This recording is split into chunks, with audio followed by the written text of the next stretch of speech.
ওয়াসজুদ ওয়াকতারিব। আল্লাহ বললেন সেজদা দাও, সেজদায় লুটিয়ে পড়ো।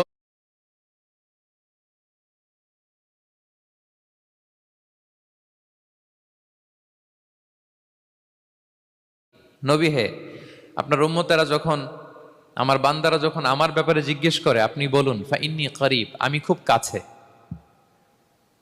আল্লাহ কি দূরে না কাছে? সবাই বলুন দূরে না কাছে? আছে, এই ধমনীটা কেটে দিলে মানুষ মরে যায়।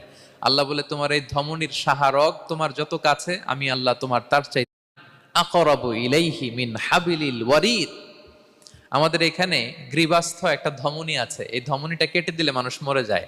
আল্লাহ বলে তোমার এই ধমনীর সাহারক তোমার যত কাছে, আমি আল্লাহ তোমার তার চাইতেও বেশি কাছে। হাবলুল ওয়ারিদের তাফসিরে বেশিরভাগ এসেছে এখানকার সাহারক। কেউ কেউ বলেছেন হাবলুল ওয়ারিদ মানে আমাদের স্পাইনাল কর্ড, মানে আমাদের শির দ্বারা। এটার চেয়ে কাছে আর আমাদের কিছু হতে পারে না। আল্লাহ বলে তোমার শির দ্বারা তোমার যত কাছে, আমি আল্লাহ তোমার তার চাইতেও বেশি কাছে। তাহলে বুঝতে পারলাম যদিও আল্লাহ তাআলাকে দেখা যায় না, কিন্তু তাকে অনুভব করা